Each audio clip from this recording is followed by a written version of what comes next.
சரி, இன்னைக்கு எடப்பாடி என்ன சொல்கிறாங்க, தமிழகத்தினுடைய சட்டம் ஒழுங்கு அவர் ரொம்ப பாதிச்சிருச்சாமா, அதனால் நான் விக்கிரவாண்டியில் போட்டி இல்லைன்னு. சரி, ஈரோடு பை எலெக்ஷன் அப்போ சட்டம் ஒழுங்கு பாதிக்கலையா அவங்களையா? ஈரோடு பை எலெக்ஷன் அப்போ சட்டம் ஒழுங்கு இன்னும் மோசமாக இருந்துச்சு. அன்னைக்கு எடப்பாடி பழனிசாமி என்ன இல்லை, திமுக வந்த பிறகு சட்டம் ஒழுங்கு மோசமாக இருக்குது, நான் ஈரோடு பை எலெக்ஷனில் நான் போட்டி இல்லைன்னு சொன்னால் அவர் சொன்ன கருத்தில் நியாயம் இருக்குது. அதனால் ஈரோடு பை எலெக்ஷன்லையே போட்டிட்டாங்க. கொங்கு பகுதி அங்கே அதிமுக ஸ்ட்ராங்காக இருக்குது, நான் போய் நின்று பார்ப்போம். அன்றைக்கி 60,000 ஓட்டு மார்ஜின் லாஸ். அதனால் சொல்லி இருக்கக்கூடிய கருத்து ஏற்புடையதில்லை. அதுக்கு மேலே அவங்க கட்சிக்கு விட்டதுங்கண்ணா, நிற்கிறது நிற்காது அதிமுக அது அவங்க இஷ்டம், அதை பற்றி குறை சொல்கிறதுக்கு எனக்கு எது ரைட்ஸ் கிடையாது. பட் சொல்லி இருக்கக்கூடிய கருத்தை மக்கள் ஏற்றுக்குவாங்கன்னு அவர் நினச்சா மக்கள் இங்கே அறிவாளிகள். அப்போ ஈரோடு பை எலெக்ஷனுக்கு இது பொருந்தாதா, விக்கிரவாண்டி மட்டும்தான் சட்டம் ஒழுங்கா அப்படின்னு. ஆனால் எங்களை பொறுத்தவரை நாங்கள் இதை ஒரு ஜனநாயக கடமையாக பார்க்கின்றோம். ஒரு பை எலெக்ஷனில் மக்களுக்கு சாய்ஸ் கொடுக்கணும். ஒரு விக்கிரவாண்டி சட்டம் ஒழுங்குக்கும் விக்கிரவாண்டிக்கும் என்ன சம்மந்தங்கண்ணா?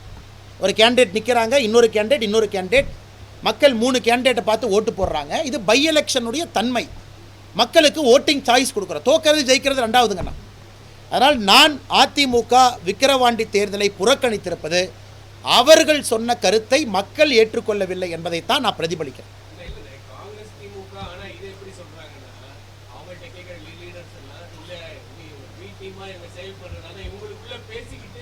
நான் முதல்லேருந்து சொல்கிறேன் அண்ணா, ஒரு நிமிஷம் அண்ணா, லாஜிக்கல் கொஸ்டின் கேட்குறாங்கண்ணா. நீங்கள் சீனியர் ரிப்போர்ட்டர், இவர் எலெக்ஷனில் நிற்கிறார், நான் இவர் பி டீம்னா நான் நிற்காமல் இருந்தால் தானே இவர் ஜெயிப்பார். திமுக எலெக்ஷனில் நிற்கிது, யார் திமுகவுடைய பி டீமாக இருந்தால் நிற்காமல் இருப்பாங்க? அதிமுக. இது logic, basic logic of maths. இவர் இங்கே நிற்கிறார், நான் இவர் நண்பர், அப்படி இருந்து எலெக்ஷன் நான் எப்படி ஒரு பி டீம் ஆவேன்?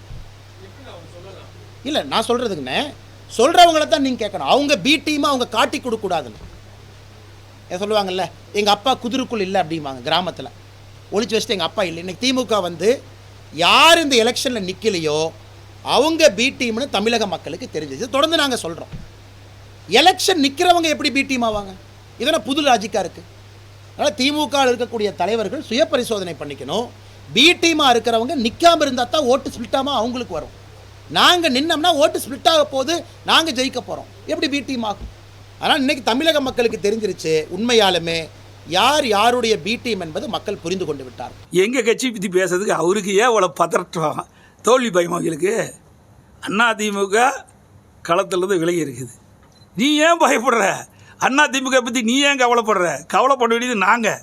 நீ ஏன் அவ்வளோ அக்கறை இருக்குது, உங்களுக்கு எதுக்கு பதற்றம்? ஆக அனைத்து இந்திய அண்ணா திராவிட முன்னேற்ற கழகம் நடந்து முடிந்த நாடாளுமன்ற தேர்தல், விழுப்புரம் நாடாளுமன்ற தேர்தலில் விக்கிரவாண்டி தேர்தல் வருது, அதில் 6800 ஓட்டு தான் வெற்றி பெற்ற வேட்பாளருடைய அதிமுக வேட்பாளர் குறைத்த வாக்கில் பெற்றிருக்கிறார். எங்களுடைய வாக்கு என்னென்னு தெரியும். ஆகவே இந்த விக்கிரவாண்டி சட்டமன்ற இடைத்தேர்தலில் போட்டியிடாததற்கு காரணம் நடந்து முடிந்த ஈரோடு தேர்தல். உங்களுக்கெல்லாம் தெரியும், எந்த ஊடகம் பத்திரிகையும் கேட்குறீங்களா? அதை யாரை பற்றியும் கேட்க மாட்டேங்கிறீங்க. இதே RS பாரதி பேட்டி கொடுக்குறாரு, ஒரு கேள்வி கேட்குறீங்களா? 36 இடத்துல கூடாரம் அமைச்சு, நான் தான் ஏற்கனவே சொன்னதை போல் ஆடு மாடுகளை பட்டியலை அடைப்பதை போல் வாக்காளை அழைத்து வந்து காலையில் அமர வைத்து மாலை விடுவிக்கிறாங்க. எங்கே போய் வாக்குகளை சந்திரிச்சு நாங்கள் வாக்கு கேட்குறது? ஆகவே தான் நாங்கள் இந்த தேர்தலை புறக்கணிச்சிருக்கிறோம். அது மட்டும் இல்லை, இன்னும் RS பாரதி சொல்ல, இது மத்திய அரசு நடத்துகிற தேர்தல். மத்திய அரசு தான் தேர்தல் நடக்குது, மாநில அரசு அதிகாரி தான் தேர்தல் நடத்துகிறாங்க.